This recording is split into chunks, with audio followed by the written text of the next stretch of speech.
Bible underneath my right hand. I made it out of tight jams. Guns all on my nightstand. My life should be on Viceland. My fingertips to hold the marijuana aroma. High school, I went to school high, still got my diploma. He got riddled and left alone for some Skittles in Arizona. Bible underneath my right hand. I made it out of tight jams.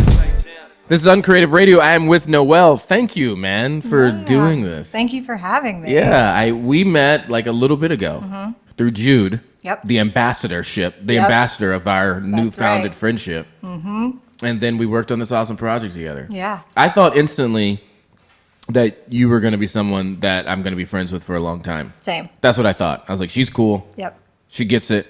I don't know what that is. What is it about people when you get that? Do you also get it when you know, like, oh, I fucking hate this person?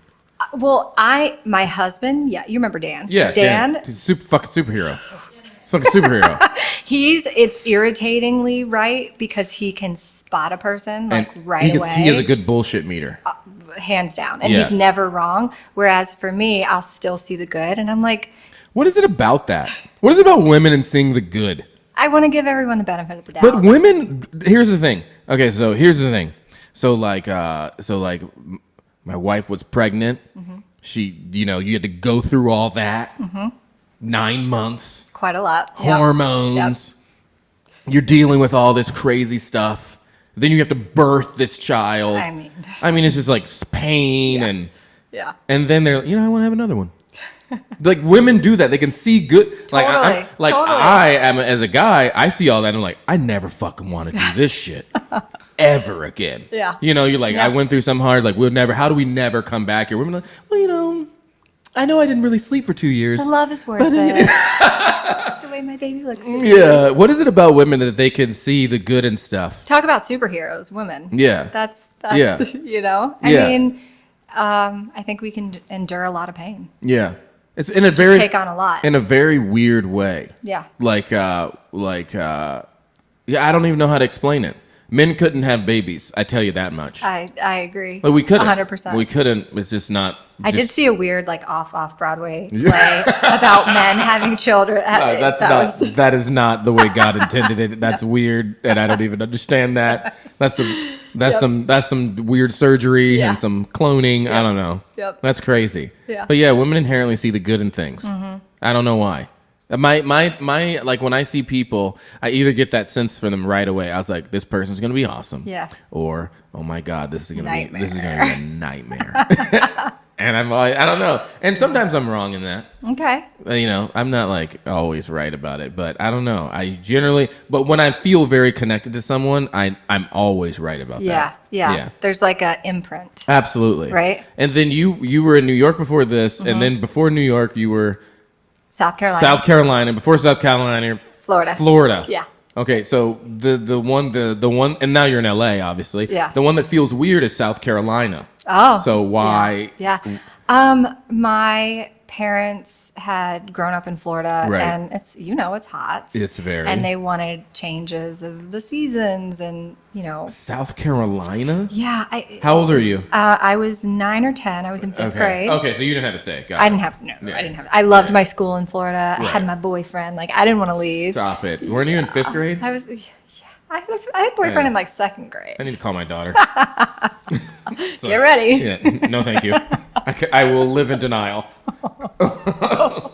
Yeah, so I was in South Carolina until I was 18. Yeah. And then 2 days after I graduated, You went to New York. Went to New York. That's crazy. And your parents were just cool? Were they really upset about that? They were. They've always been weirdly supportive in the sense that they never cared about schooling or grades or any of that. They never cared about schooling or I'd be like, grades. guys, I got a C. Aren't you upset? And they'd be like, all right, do you want to go model? They always encouraged the arts. That's so weird. Yeah, it was strange. If I got a C, my parents would end my life. Oh. Yeah, that would be the end of my life. Wow. Yeah. Yeah, I mean, I always found it a little strange. I'm grateful now that they encouraged my dreams, but that's so weird. Yeah. Yeah, I think because they were both musicians and I grew up modeling as well, so they just kind of... Oh, right, yeah. You know? Yeah. But yeah, so I told them what I was doing. Yeah. And they know when I set my mind to something, like... Yeah, you're doing it. I'm doing it. So yeah, there's no chance. Well, that's crazy to me. So New York, you're like, what, 10, 15, almost 20 years. 15 years. Don't age me. Yeah. Yeah, from 18 to 35. Yeah, right on, man. Where'd you live? I lived in the Upper West Side. Okay. I always lived on the Upper West Side. So actually, let me give you a little bit of the details. So I moved to New York because there was a Broadway producer who was going around the country where he would do these lectures, and dancers, models, and actors could audition for him. And if you got in, you would go to this workshop in upstate New York. Got it. And so I auditioned for him. Yeah. And I got in, and he was like, okay, if you want to come to my workshop, it's like $2,000 for a week in Saratoga or whatever. Okay. And ballsy 18-year-old was like, I mean, no, if you want me, you're paying. I'm not paying. That's hilarious. So he was like, okay, you can come. And That's crazy. Crazy. That's crazy that he was like, yeah. I'd be like, okay, bye. Yeah, see ya. And so there were several of us that became live-in assistants. Got it. And we Sounds sketchy. It was, looking back, it was a little uncomfortable, not gonna lie. But I learned a lot about the industry. He was a little nuts, and it got me to New York. So I first actually lived in Mamaroneck, which is like 30 minutes north of the city. Okay. And I lived there for a hot minute, and I realized how toxic he was. And I was like, wait, I'm working all day and all night. I'm not getting paid. I get free rent, but this isn't worth it. Right. And where's my agent? Where's my, Right. So I ended up moving into the city, and I found my apartment on Craigslist. Yeah. And my first roommate is still one of my best friends today. She actually moved from New York to Sarasota randomly. Crazy. So you were you rented a room and you stayed with a stranger. That was you guys became friends. Yeah. I mean, it was actually a huge, beautiful studio. Oh, nice. So we shared a studio. So but it was much big. Different. Yeah, much different. But, so we became friends right away. That's cool. And then from there, I just, for whatever reason, stayed on the Upper West Side. Right on. And lived there for a while until one day I announced to my husband that I was moving to LA. Okay. Wow. I like it. It's very similar to when you announced that you were moving to New York. Yeah. When did you realize that acting was something that you wanted to? I was always interested in it growing up. I was shy. I could be very outgoing, but then, I was either a ham and hamming it up, or I became very oh. I can't see you being that person. Yeah.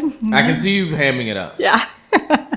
Yeah, so I was always interested in it, but it scared me. And modeling came very easily, so I did that for a while. Right. And that's what really pushed me to go to New York was modeling. So I was doing that, and I fell into commercial classes. Right. And that's where it really clicked. And I was like, this feels good. Yeah. And then from there, I started training, and that's when I sort of pivoted and said, okay, I want acting to be my focus. Modeling's fun and I'm grateful, but I want, what is it about acting that because it's weird, right?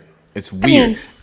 Yeah. To me, I don't know. It's people that can act, I obviously really respect it. I love it. But it is it's weird. It's weird because it's super weird. I think initially I did it because I could hide behind the characters. Right. But now what pulls me in is just I can just be my essence in whatever role and bring that. And it's like bearing your soul every time. So it's super vulnerable. Yeah.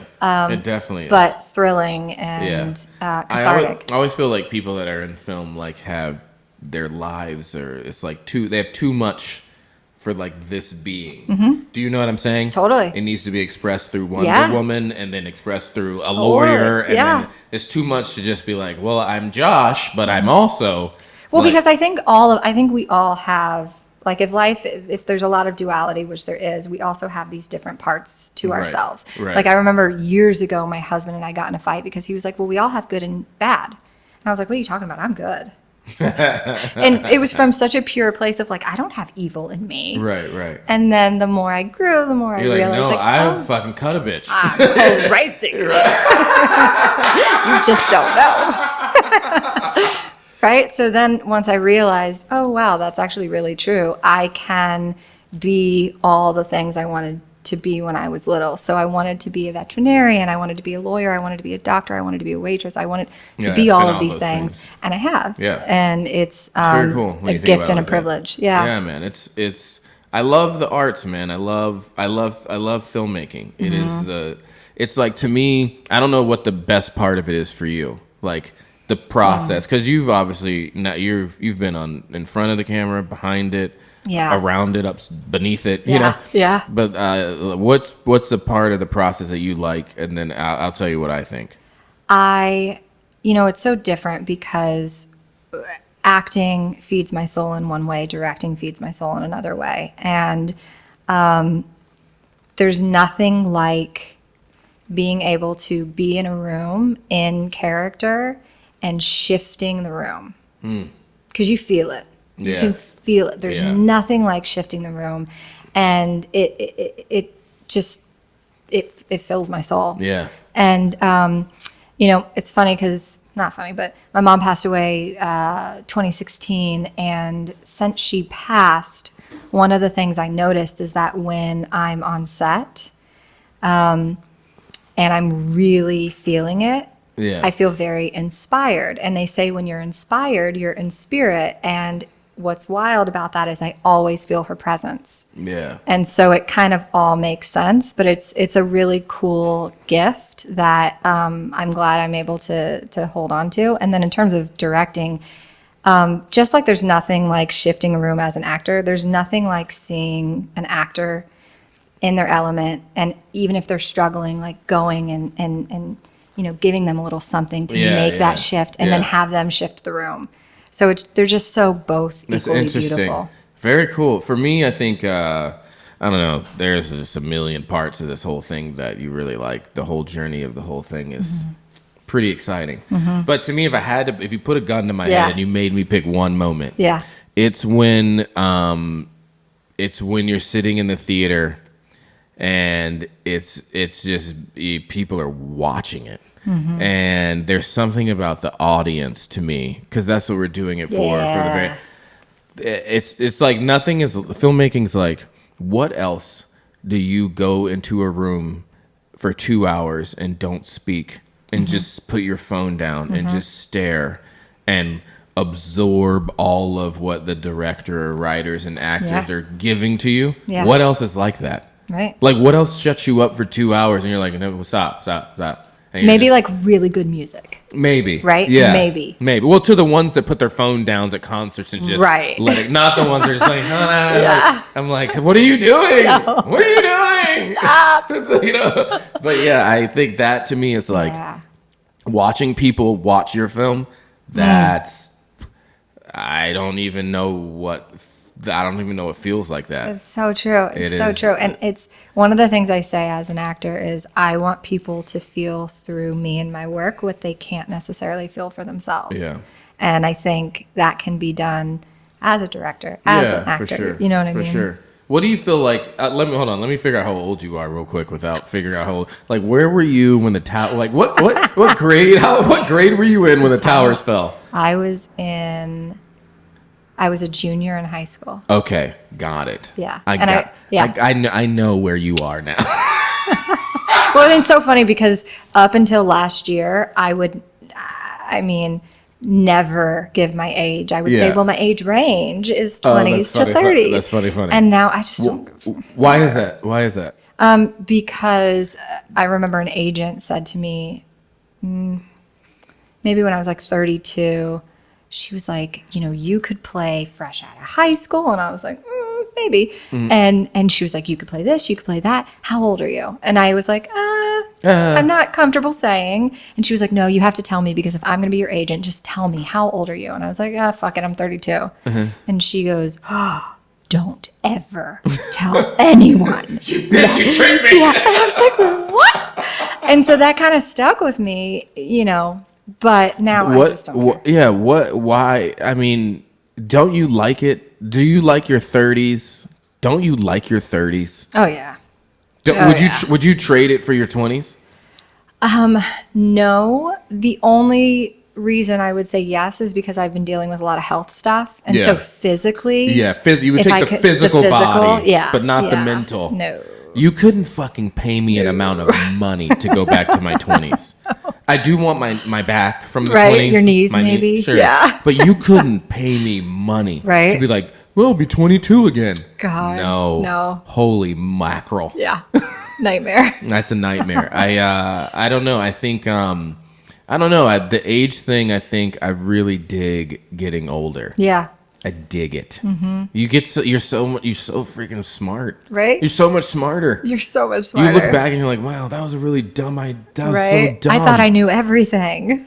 My God. Right. I really enjoy being older. And then so you're now you're comfortable telling people. Yeah, no, I don't care. Now you just don't give a shit. Mm-mm. It's hard for women, I think. Yeah. That's crazy. Especially, for some reason in LA it felt harder. What does it mean that you're like washed up?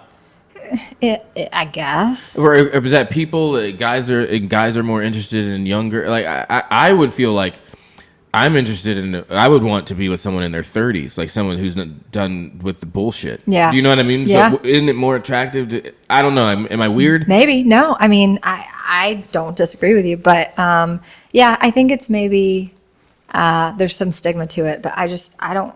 Yeah. Ain't nobody got time for that. I don't care. What is like something that you feel like I think I look online and a lot, and it's like there are these, I don't know, I have such a deep hatred of social media. Mm-hmm. It's such a love-hate relationship. I can see it for its good things. Sure. But my God, it makes you think like that your life sucks. Mm-hmm. There's lots of compare and despair. Oh my God, it's just the worst thing that I've ever. It's like, to me, if you had to drill it down, social media would be, I don't know if it's my number one, but it'd be my top 3 things of things that are the worst ever invented. Yeah.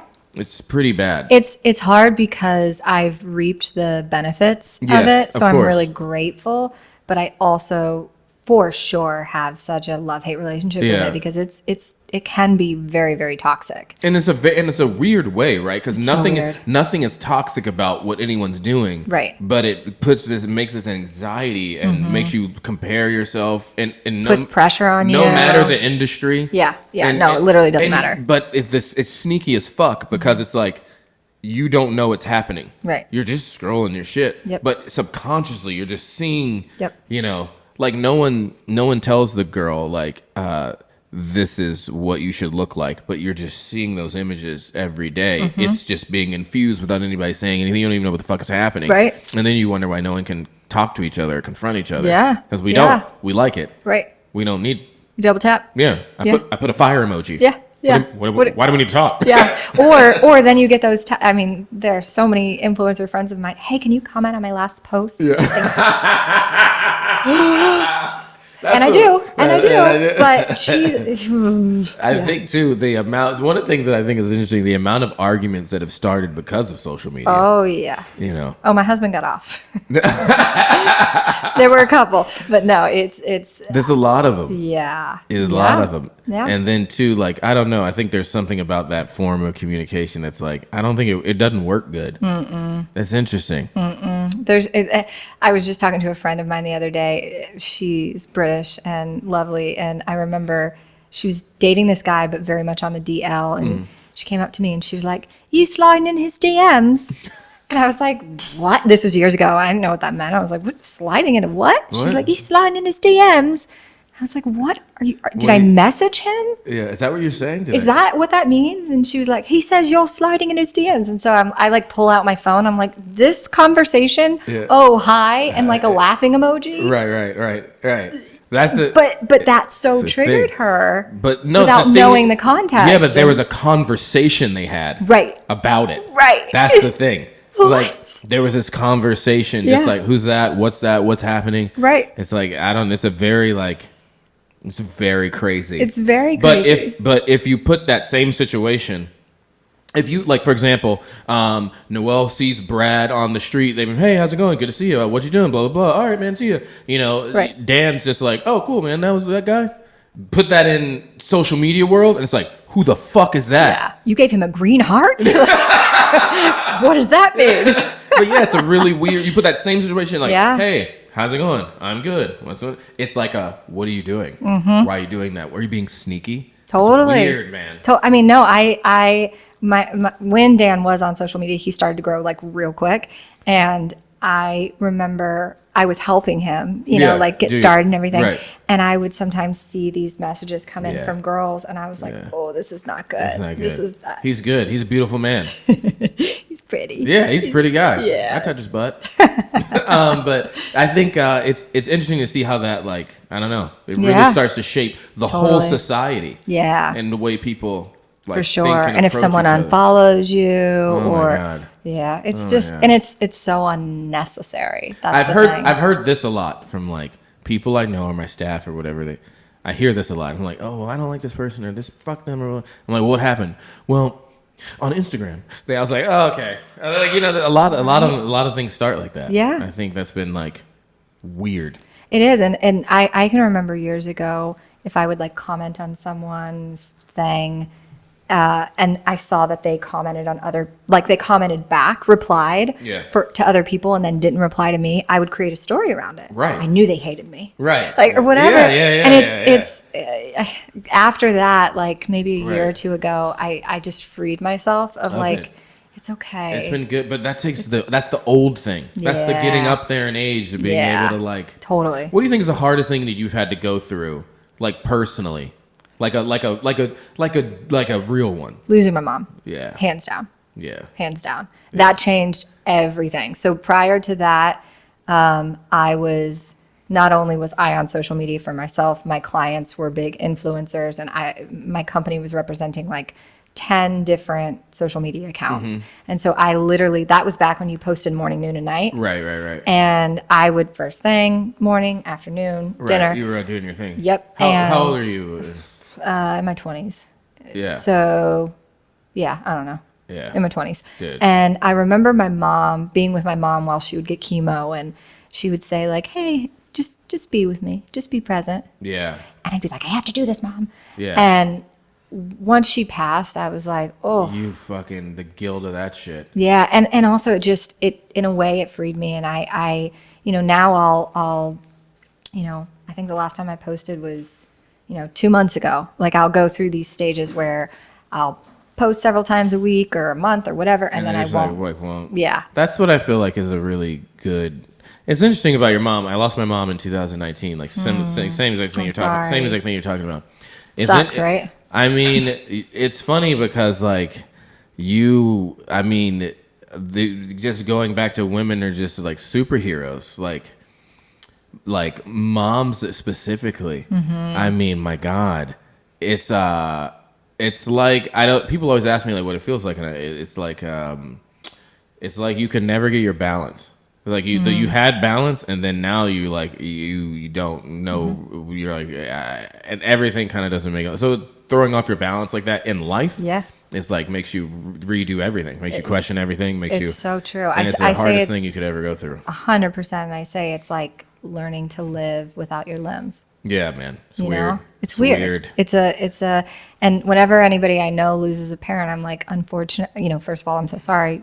And unfortunately, you're now in a shitty club. Yeah, and that's what it is. It's a club. And you don't know what it's like unless you've experienced it. Yeah, you can't. I don't think it's anything you ever get over. How did you start to okay, like how long did that take? Yeah, I mean, I had to, so when she passed, it was not convenient for my schedule because I was producing very large projects and events. And so I had to jump back in to work a week later. Right. And my mom was my best friend. So it was, I stayed with my family in Florida for several months after that and worked from there and then just traveled to the different places. For me, it was allowing the grief to hit wherever and whenever, and then continuing to put one foot in front of the other. And so there were times I would literally be getting ready for an audition, getting dressed, and I would just collapse on my floor in my closet and just break down. And there were times I could talk about her and be completely fine. And then sometimes I'll just hear a song or see a butterfly or just something, and it feels like you're punched in the gut and it's hit you all over again. Yeah. And so it was just about, no matter what, putting one foot in front of the other. But I definitely thought prior to her passing, I thought, oh, well, when she goes, I'm going to become an alcoholic. I'm going to cheat on my husband. My life is going to be, I really thought all those bad things would happen. But that's when you're shown, resilience and grace. And what do you think pushed you through? Like, how did you get through? Like, because that is what the way you thought. Yeah. Obviously, is a very real outcome. Yeah. So how did you? I just kept thinking about her legacy. Right. And how I am part of her legacy. Right. And she, I'm writing a book.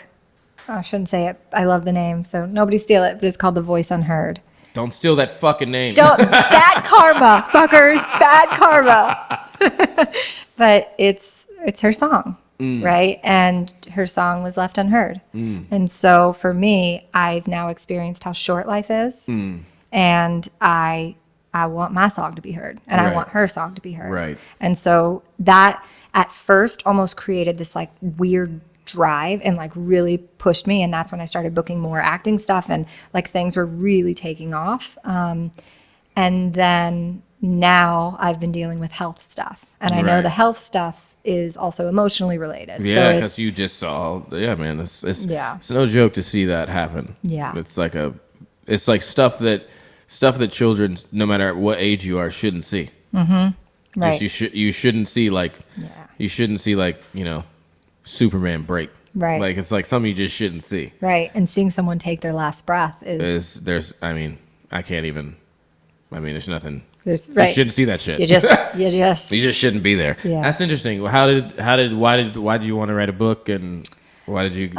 She has a beautiful and really fucked up story. Her life story is incredible. And so when she first got diagnosed, doctors gave her 3 months to live, and she thrived for 6 years. And it was really cool and beautiful. And I sort of went on a crusade to save her life. And I traveled all over the world, literally doing all sorts of different healing modalities, trying to heal her. Right. And through that, she then opened up to me. I had a dream, a little witchy dream, and she then opened up to me about some real trauma that she experienced and hadn't really told anyone within her family. And so I then have just tried to continue to lift the veil, and I would then get her to talk about it and get her to try to heal and deal with it. And it's hard when someone for 55 years has kept a really dark secret. Yeah. Right. And so she had big plans, and she wanted to live. She really wanted to live. And unfortunately, the pain just, cancer spread all over her body, and it just became too much. And so I know through sharing her story, there have been women that have come out and said, Noel, I have to tell you something. I've never told anyone this. And then they reveal. Right. And so if it can prevent one person from getting cancer just by outing whatever it is. Right. What do you think it is? You said you travel the world. You look for, I'm sure, a bunch of holistic stuff. And at that point, your mind was open to just like, I know exactly what you're going through there, but you're just like, I'll try. I don't know. What the fuck can we do? What can we do? I'll try. Mm-hmm. What do you describe the letdown of all of that? Like, does it make you, because you're a pretty like in tune mental health, physical health, healthy kind of person, to me at least. Yeah. What did it feel like? Because all that didn't work.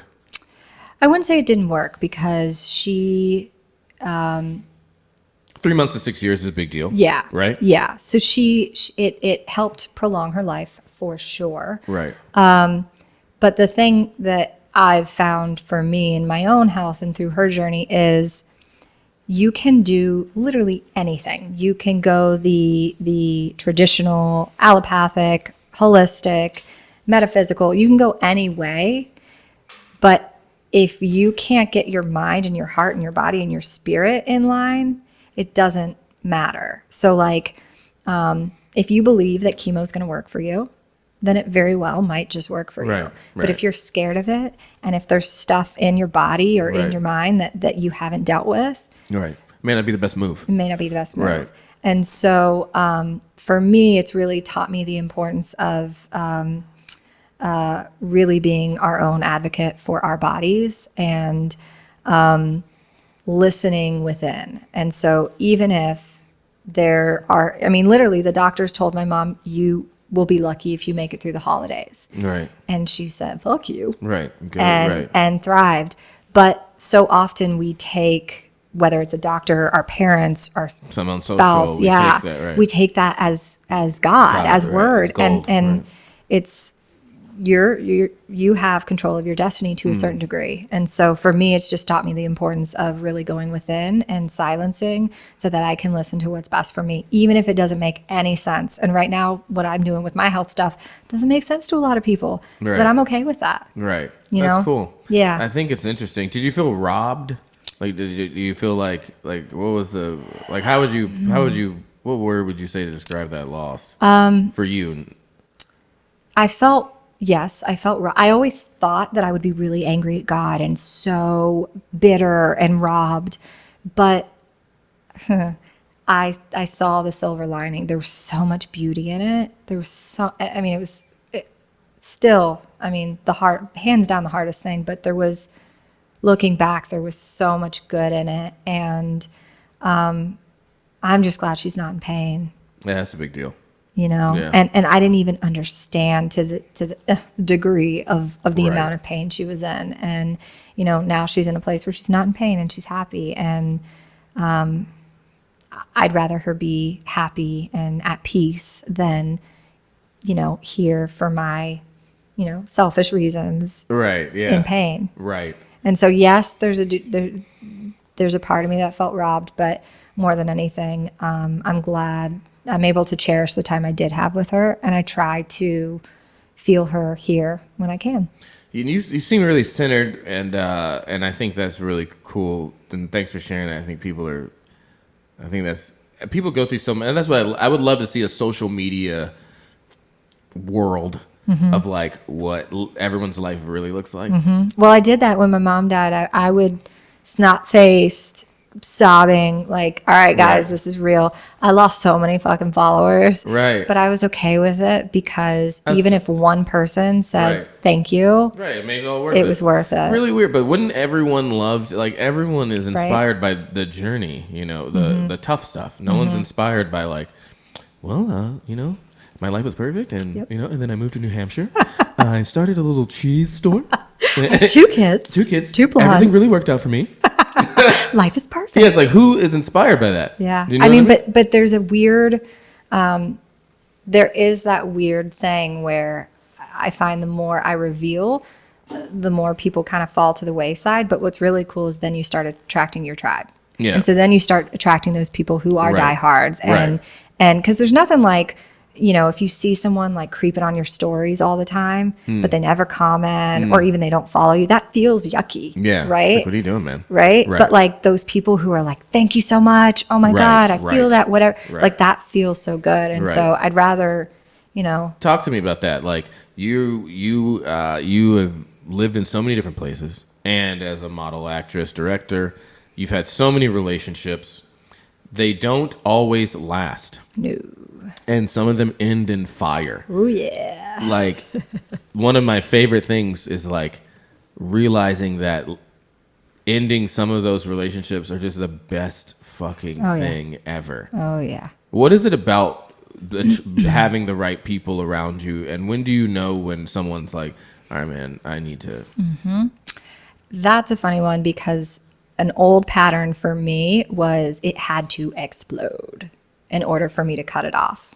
So I would have a client or, a friend or whatever, and there were just things left and right, like signs or things that would happen to make me say, ooh, maybe take a step back. But I would become so loyal and so loving, and like, when I love you hard. Right, and with you, man. Yeah, and so I wouldn't I'd ignore the signs, and it would blow up. And that would create so much pain and I wouldn't understand. And now looking back, I'm so grateful. I'm so grateful. I had an old client who they didn't want me to start my own company and take on new clients. They wanted to keep me as their special formula, yeah. special, you know. And didn't Like, really said helped. They encouraged my acting, but didn't, you know, it was questionable.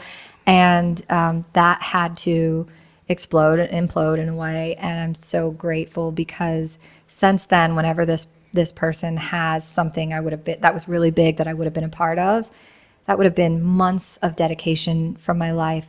Every single time they had something, I booked an acting job. And I was like, wow, had that space not freed up, I wouldn't have been able to. Nope. It's interesting, right? It's like, I don't know, things that seemed like the end of the world a while ago. It's just like, I don't know. I think growth is such a great thing to go through, but growth is so hard. And I think that's what people don't expect from it. Yeah. And I think there's beauty in it. Like, so now for me, when the red flags come, I went through this stage where I would I would be like, okay, no, red flag, I'm done. And like immediately cut it off. And now I'm able to see, okay, cool. There's some sort of lesson in this. Right. Let me just address this now, or let me create my boundaries now. Right. And if we can still grow, then we're good. Then we know. Yep. What's the worst thing you think about people? Like, what's the worst? Like, what's some of the worst things you think people do? Like, I mean, there's so many. So self-involved. Yeah, it's like, interesting. The world revolves around, you know, and to a degree, we all for sure, it's our world, right? You're just living in it. But like, I think there's right now, I wouldn't say this is the worst, but the thing that probably irritates me the most is lack of presence. So like, if I'm with you, right, and we're in the middle of talking, and you take out your phone, right, you're like, what are you doing? I'll literally stop and be like, all right, I'll wait. Yeah. Are we doing this? That's okay. That's cool. I'll get mine out too, and we'll just make it a thing. Yeah. But I miss the connection, you know, especially with COVID, right? Like I miss this. I miss the connection. Yeah, dude. It's something it's interesting to go through it because we don't have it. So it really let you know how much that played a part, right, in like everyone's lives. Well, and one of my love languages is physical touch. Right. So I'm like, someone just touch me, hug me. Yeah. So this is just hell. Was COVID hard? I mean, obviously, COVID was hard. Everything in our industry stopped. Right. Yeah. It was hard because so everything in our industry stopped. And then I actually went to South Carolina to, my husband was still living in New York, and he packed up his place and went down to South Carolina. So when I moved to LA, he stayed in New York. You got it. Okay. And then when COVID hit, we both went to South Carolina. And we were with my family. Land of opportunities. That's where you go. And that actually, you know, staying with your family, that brought up a lot of shit. Yeah, you sure? Yeah. And I was dealing with a lot of health stuff at that. I got a lot of these diagnoses, and I changed. So usually when I'm with my family, we'll go out to eat. I'll have lots of drinks. Right. Well, none of that was happening. And so I cut out caffeine, alcohol, sugar, gluten, meat, nothing, no fun. And that was hard. Yeah. Because it felt like not only are we stripped away from connection with our friends, but I was stripped away, the rug was pulled out from under me. Yeah, cold turkey time. That's ridiculous. Yeah, it was 2020 was it's tough, right? It was what we went through, we don't realize what we went through. Right. That's what I think is really interesting. Yeah. If you have solid thoughts happening in your brain, good job. You're lucky. You did it. Yeah, you did it. Because it was super. It was, and then on top of the revolution, everything happening, it was. You're talking. It was COVID. Yeah. It was, I don't know. It was money and work. Yeah. It was Black Lives Matter protests. Yeah. Then the election. Yep. It was a fucking doozy. Yep. Sprinkle for a lot of people, health stuff, death stuff. It just carrying on. Yeah. Carrying on. There was a lot of, it was really weird. It was really weird. And it's going to be that thing that, we look back in 20 years and say, do you remember? You remember? Yeah. Remember we had to wear masks? So everyone had to wear masks and no one could be around each other. You couldn't touch each other ever. It's really weird, man. So like weird. It's very weird to think about. But I really think that like being away from people hopefully will let people like maybe put some value on time spent together. And I thought it was interesting that like Zoom became a thing. Yeah. I didn't really see that coming. Yeah. But Zoom became a thing. So it's like, oh, everyone wants to see each other and be connected in a level that's above text messages. Right. Or like then it became, okay, let's all do a FaceTime call. Yeah. And it's I had a friend, she booked a, one of those like life-changing series regulars for a big show, and that was all through Zoom. I mean, that's crazy. Who knew? What a weird, do you like, what's your order of talking to people? Face to face, then what's next? Or what's your order of the best? I guess it depends on like who am I talking to. Right. So I mean, let's say tell me a new person, like a stranger danger. Okay. And then and then also a like someone you kind of know. Okay, so if it's like work stuff, right? Like I would always much rather, and Beth can attest to this, I would always much rather either pick up the phone or like voice memo. Right. If I have to sit down and text or email, I go nuts. I'll do it if I have to. And there's a couple times Beth's like, can you please text this? Can you please email me? I'm like, I'm sorry. It's just so easy. You talk. You She's like, hey man, here's something. Beth, listen. Yeah. It goes on and then it cuts off at 1 minute, like. I'm old. I didn't even use it. It cuts off. Like, good God. Yeah. So I would always prefer. So some sort of tonal. Yeah. Like let's just get it out. I'm not a huge fan of email just because I feel like stuff can get lost in translation. Sure. I'll do it. But so first would be if we can face to face, great. If not, some sort of let's phone or voice message. Yeah. And then email or text. And text. But I will go a little nutty now just because I'm trying to get good sleep. And, if I get text at like 3 a.m. and, that's hard. Dude, I hate text messages. You do? They're the worst for me. Yeah. They're the bottom of the barrel. I mean, I don't know why I don't say that too, because you can literally check my phone. There's probably 200 unread text messages. Yeah. I'm not going to lie. Yeah. That's insane. Yeah. That's a problem. I don't. That's a little. No, I just don't like them. I think it's I tough, don't right? like, and then I don't. I don't know. There's so many things I don't like about them. Do you like email? I love email. Okay. But that's the writer in me, so I can. Yeah. I want to write the thoughts down. Okay. I don't have the thoughts. Yeah. I need to write them. Let me dictate. Yeah. Let me just dictate it. Yeah, but then the tonal thing is a real thing. Mm-hmm. And you're like, what do you mean? Why do you feel that way? I definitely don't. Whatever. There's an exclamation after something, or and people are like, what? Yeah. I thought it was. And I'm like, no, I was excited. Yeah, I hate that. Oh, God. I also think it's very interesting, like the word yes in text. Yeah. There's the word yes. It's like, hey, Josh, do you want to go? And it's like, I can't. It never comes across like yes. It comes across like yes. Yeah. Yeah, totally. Like, totally.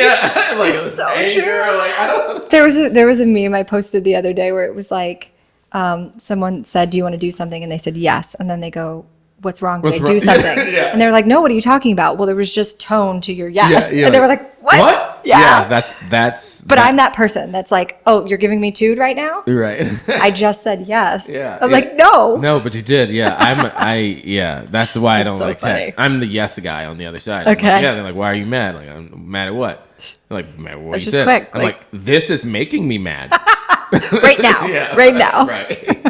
But no, I think as you start to like, as you start to COVID, I don't know, LA is opening back up. Mm-hmm. Things are.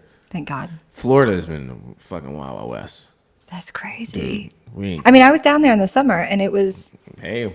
I was the oddball wearing a mask. Yeah, where you want to go? Yeah. What you want to do? Yeah. Yeah, it's a weird town. Right? It's a weird town, man. Listen, Texas is open completely right Texas now. Is weird. Texas is weird. I did see something in the news saying that gyms and indoor restaurants might be opening as early as next week. Here in LA. Wow. We'll see if it happens. I'm ready. I miss hot yoga, man. Yeah. I'm What is the things you miss the most? You got your hot yoga there? Hot yoga's definitely seeing people. People's number one. Hot yoga's number two. being able to walk down the street without a mask without getting yelled at. Right. Do you think we're ever gonna think about people coughing the same? Coughing got a real bad rap. Like, and now when you hear it, you're like, the fuck? It was terrible. It was like a German, some sort of like European video where it showed people like sitting at a bus stop and somebody walked by and coughed and everyone freaked out and somebody shot him. And like, I found it hilarious, but I'm like, that's kind of what this has turned into. What's wrong with you? Yeah, no, I mean, I don't know if we're going to think, to me, I don't know if coughing, I think we're all going to feel a little like. Yeah. Coughing and then sneezing would be next. And I have a hard time with that because I'm a loud sneezer. Yeah, same. Yeah, so I'm like, I don't know what to do, guys. I'm sorry, I'm trying. I know. And out the depths, the depths of what I went through during COVID to get away from people. Yeah. You know, like diving in alleys, trying not, so I could sneeze not around people. Like, that would really make me laugh. Oh my God. What's next, man? What are you doing now? You got the book. Are you, as COVID rolls out, are you ready to... Are you gearing back up? Are you working more? So I'm still working. I'm auditioning. My husband wrote a short and he's turned it into a feature. Dope. And I'm so excited. We're attaching some fun people, it looks like. Good. That'll be upcoming. I was going to create a documentary around my health stuff. And I was all ready to do that. I was actually supposed to fly to New York on Sunday to start. And it's hard because it's one of those talking about intuition. Something in me is like, no, you can't. Calm down. That's a bold move. It's a bold move. That's a bold move. It is. And it's crazy because I pitched it and it got a lot of interest, which is really dope. But it feels like a little bit like chasing a rabbit. So like right now I need to work on healing. Right. But like, let me just do that. Let me do that too. And it's like, no. Right. This is the hardest part. This is the hardest part about directing and writing. When you can do it all, you want to do it all. Well, you just, when you can't pass up a fucking good story. Right. No matter if it's about you or anybody else, you're like, what happened? Tell me more. Yeah, like, I'll write that book. I'm ready. It's a very weird thing, but it takes a lot of courage to be like, no. I think that's when the real directors, you're like, nah, that's not mine. That'll be somebody else's story to tell. That's hard. Especially in this day and age, you want to do stuff, you want to do it first, you want to be groundbreaking. Yeah, and that was like, but I recognize that that's part of this, the healing process of like, no, you got to know when to pump the brakes. And that's cool.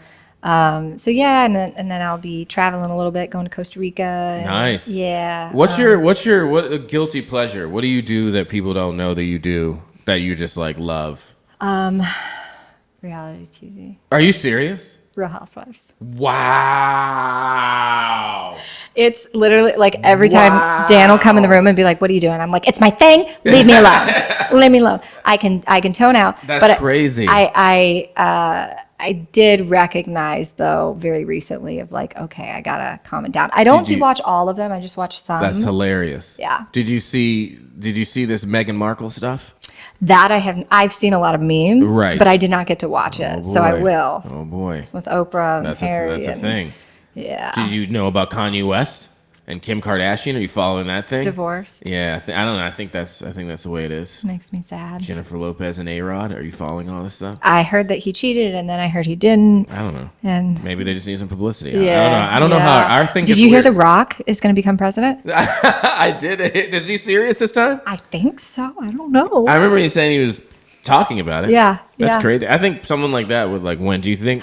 I love The Rock. He's great. He's so lovely. Yeah.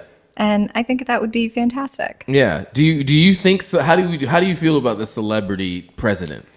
I mean, I guess it depends on which celebrity. Right. You know who would make a good president? Who's that? Hugh Grant. Hugh Grant. I feel like he's played presidents multiple times. I feel like it's a very weird fucking thing to want to be president. Yeah.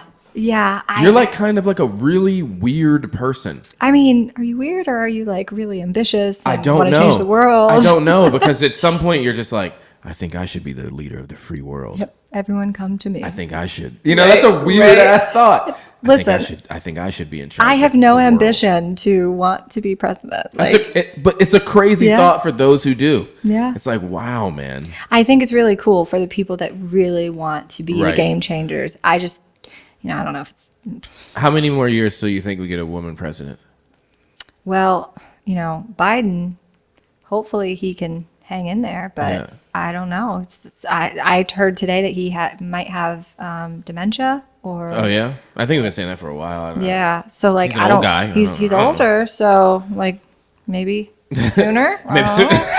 I'm not trying to put it out there, but like I don't know. Come along. We'd have that shit like next week. I did. So crazy. I had a dream in 2000 that Trump, and Trump, I think maybe The Apprentice was on, maybe. Right. Maybe 2001. I had a dream he was going to be president. That's crazy. And I remember waking up and writing it down. I told my mom, and she was like, you have to write that down. That's so weird. And then years later. We need to fucking get some people looking at Noel's fucking dreams. Apparently. Right. Yep. Apparently hit me up on Instagram. Let me know what they mean. Yeah. Well, witchy dreams over here. That's crazy. Premonitions. Yeah, I don't know, man. It's weird. I think we're so far away from a woman being president. You do. I don't like that. Yeah. I think people are just so fucking weird, man. Yeah. I mean, I would love to see it. Yeah. It would be great. It would be pretty cool. Mm-hmm. I mean, who's more organized and efficient and knows how to run shit like women? Yeah. Marianne Williamson, did you see when she was running? Yeah. Did you like her? I produced an event for Marianne years ago. Before she ran? Before, yeah. And then, and I had met her prior to that when she was talking about running. And so I think she had a lot of really great qualities. But there was a lot of fucking people running, man. Yeah. It's a really weird deal. Yeah. That's the thing that I wish they would change. Mm-hmm. Like, hey, listen, we're the Democrats. Yep. This is our person. Yep. We're not fucking going to fight over who the person is. Right. Just everyone from the get-go. Yeah. Get behind Sandy. It'd make it easier. Yeah, it would make it a lot easier instead of all this bickering and stuff. I don't know, man. Yeah. What do you think about the future of our industry? What do you think about acting and directing, and specifically I'm asking about like this streaming battle and the way movies are, theaters. Yeah. Like what's your thoughts as far as the future of our industry? It's interesting because I felt like, at least with auditioning and casting, it was kind of turning into this anyway, where like there were lots of tapes being sent in and less going in the room. Right. And now with COVID, it's become so like they have to cast off tapes. Right. And so I think going into the room is going to become, unfortunately, obsolete. I actually really love being in the room. I feel like it gives you an edge. Oh, it's so yummy. But and it gives you an edge. Then you can feel the energy of the casting director and the producer and the director. It's already a little weird when you leave because you're like, fuck, did I do good? No, he said this. Then she looked at me. Right, you know what I mean? Right. But now in Zoom, you're like, oh, I don't know shit. Right. It's hard. Their fucking cameras are off. Yeah. Ah, No, it's so true. Like, when you're in the room, you can see like, oh God, he just checked his phone while I was doing my monologue. Exactly. Awesome. Exactly. But like you don't know. Yeah. The thing that's for me easier about it is I'm able to. So like before, when I would audition and go in the room and have like a life-changing opportunity, I would like get so excited. Yeah. And then if I didn't book it, I'd be heartbroken. Right. And now I'm able to literally be like, next. Like it's so there's no attachment, which is really freeing. Yeah. But it's hard. I miss, again, like being in person. Yeah. But in terms of like the streaming and the theaters, supposedly with opening the restaurants and gyms here in LA, they're going to open movie theaters as well. Are you a movie theater goer? Yeah. There's nothing like going to the movies. Yeah, come on. You don't get into this game wanting. Right. It's almost like every time I send stuff to people or like a film and people are like I send them a link or something, like, yeah, check it out. They like pull out their phone, press play. I'm like, what the fuck are you doing? Yeah, no. What are you doing? Like, you on your phone? No. Really? The whole thing? Right. You're just gonna write in the here in the subway. It's heartbreaking. You're just gonna do that. Yeah. I don't know, mate. So yeah, you don't get in this game and not want the big screen. Yeah, and it breaks my heart for the like the most recent Emmy winners and stuff that can't be in person. Yeah. Like, Do you think theaters are going away, or you think they're gonna last forever? I think theater is gonna last forever. I think so, too. Theater. Yeah. Oh, theater. Theater. Theater. If you're talking about theater, I think it's going to last forever. Yeah. Movie theaters, I think it'll become less and less, unfortunately. Right. I don't think it'll completely go away. Right. But I think it will some, probably. I think they're interesting. I hope they stick around and people support. There's just nothing like it. No, there's really not. Really nothing like it, man. Your popcorn. The whole thing. Dark, the sound. Yeah, the whole thing. Just the way it was meant to be, this world that you're in. I don't know. We'll see, man. Yeah. Well, thanks for doing this. Thank you for having me. Tell everyone tell everyone where to follow you just so everyone knows. Yeah. So stay in touch. I would say hit me up on the gram. Baby. Yeah, at Noel _Elie, NOEL _ELIE. Bam. Thanks so much for doing this, man. Yeah. This is Uncreative Radio.